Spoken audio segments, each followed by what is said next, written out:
There was a time when dating meant one thing: finding the person you would marry.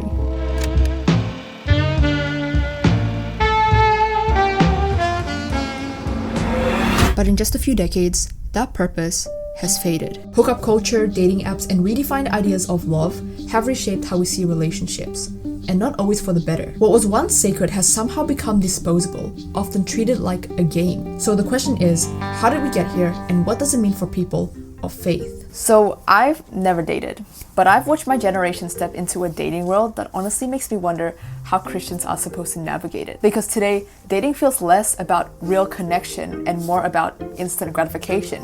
You know, hookups, quick attention, or just having someone so you don't feel lonely for 5 minutes. And if you're not dating, people look at you like you're the strange one. But it makes me stop and ask, what's love actually supposed to look like? Well, the Bible says it best. Love is patient, love is kind, it does not envy, it does not boast. It always protects, always trusts, always hopes, always perseveres. Now, when I compare that to modern dating, I don't really see it. Instead, it feels like a lot of people are settling for something less. And that's why I think we need to rewind a few generations to see where everything started to shift. In the 1950s, over 90% of Americans identified as Christian and church attendance was at its highest. But it wasn't just about attending services. Faith shaped who you dated and who you married. Choosing someone of the same religion wasn't unusual. It was expected. And the goal was simple: marriage and starting a family. Marriage rates were high and people married young, men in their early 20s and women around 20. Today, the average age of marriage is closer to 30. For many back then, dating had a clear purpose. It was about finding a lifelong partner built on faith and long-term commitment. But somewhere along the way, that clarity started to fade. So the question is, what changed? You talk about the sexual revolution, if you want to call it that. It was kind of shocking to me that all these things were going on, because my time of day, this was unheard of, you know. The 1960s would be a decade that completely flipped how society viewed love. The sexual revolution didn't just change dating, it turned it upside down. My views of sex got slightly warped in those years. You meet somebody, you might end up in bed that day, you might in 2 days be with somebody the next day. Marriage was no longer the only path, and the Christian values that once shaped relationships were being pushed aside. Suddenly, intimacy wasn't tied to marriage, casual dating became normal, things like premarital sex, contraception, and living together before marriage were becoming widely accepted. For the first time, it became possible to have a fulfilling sexual and social life outside of marriage. People's behavior was changing faster than their attitudes, so that you would have college students, even in the early 70s, asked whether they had engaged in premarital sex. The vast majority said they had. They were asked whether they approved of it. The vast majority of the very same group said they disapproved. What is do you find it difficult or embarrassing in any way, performing sexually or making love on stage? No, I don't.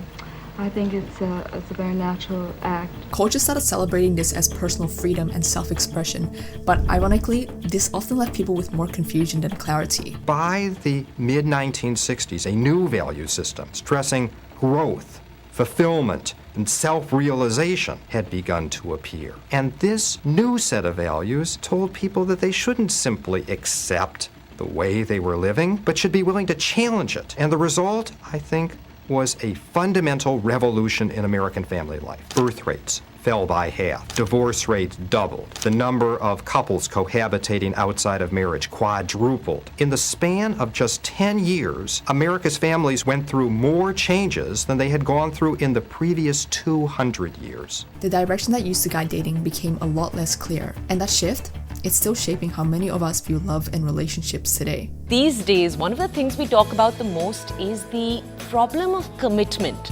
You know, you're there, the other partner's not entirely emotionally there, and then sometimes you have a situationship. Young people are prioritising who they want to be a whole lot more. You know, there's a lot more open-mindedness in how we're approaching things. I want to feel the thrill. I want to be getting my head bashed into the mattress, and then I want to be getting ghosted the next day.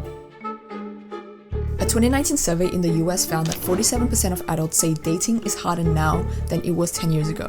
And honestly, it's not hard to see why. I was scrolling, you know, an hour or 2 hours a day, and it's wasted time, really. More and more people are turning to professional apps like LinkedIn to find love. Social media and dating apps promise to make connection easier, but with endless options at your fingertips, do they really help or just make it harder to commit? New relationship starts on Tinder every 3 seconds. Among online dating users, 57% actually say they've had a positive experience with these platforms. But at the same time, research shows that couples who met online often report less satisfying and less stable marriages compared to those who met offline. So I guess it's not as straightforward as it seems.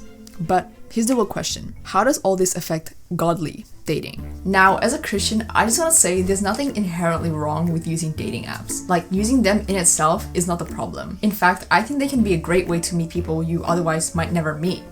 But the issue I have is the culture that surrounds these apps. I mean, let's talk about it. How do these apps work? So you go on the app, you see a photo, maybe a few words, and in 2 seconds, you're already making a decision. Yes or no. If you don't like what you see, you swipe and you just move on. If you like what you see, you match, you chat, but if it doesn't feel perfect right away, you can just go back to swiping again. It trains us to approach relationships almost like fast food. Like, it's quick, convenient, and disposable. And the problem is, once you get used to that mindset, it doesn't just stay on these apps. It can bleed into how we treat real relationships too. But let's also look at the way these apps actually market themselves. Now, the dating/networking app recently tried out the campaign with one ad reading, quote, "You know full well a vow of celibacy is not the answer." The campaign has been met with backlash. A lot of people seem to be confused by OkCupid's new ad campaign. Take a look at some of these.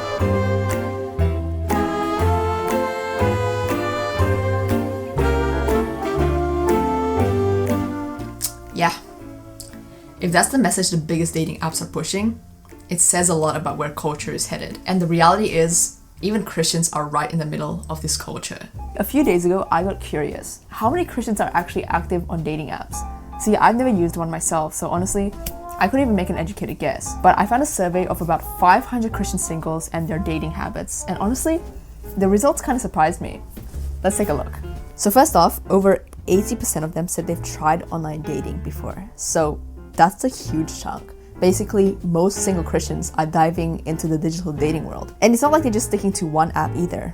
Like, almost half said they've tried 3 to 5 different platforms. So you can almost feel the pressure and even a little desperation in that. You know, they're trying everything, but they're still not finding what they're looking for. And people aren't swiping for the sake of it either. Like 74% have actually went on real life dates because of these apps. So they are meeting people, but think about it.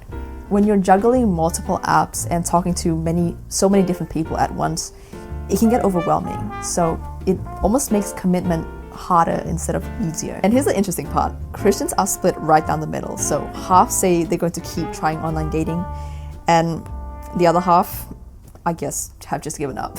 Now let's set aside online dating for a second and talk about something bigger. The values Christians hold when it comes to love and intimacy. Another survey found that about half of US Christians say casual sex is sometimes or even always acceptable. Half. So even if someone puts Christian on their dating profile, does that really mean they're approaching dating in a faithful way? Honestly, not always. But what is clear is that the culture around us is shaping how even believers approach love and intimacy. And that makes it even harder for people who do want to follow God to find a partner, because unfortunately, the reality is nowadays, calling yourself Christian doesn't necessarily mean that you're actually living it out. These numbers show that Christians aren't off in their own separate bubble. Like, we're right in the middle of modern dating culture, using the same apps, looking for the same things, and sometimes even adopting the same values as everyone else. So I guess the last question to answer is, what does all of this really mean for us as people of faith? As followers of Christ, we're called to live differently.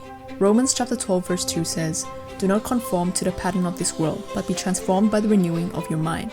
And that has to shape the way we approach dating too. The truth is, the purpose of dating hasn't really changed. It's still meant to lead to marriage, covenant, and family. What has changed is the culture's view of love. We don't need to reinvent dating. We just need to recover God's original design. That means choosing patience in a world that tells us to rush. If someone prays for patience, you think God gives them patience? Or does He give them the opportunity to be patient? It means seeing singleness not as waiting, but as God preparing us. And above all, it means putting Him first. Because if our relationship with God isn't strong, no other relationship will ever be. So maybe the takeaway isn't really about dating at all.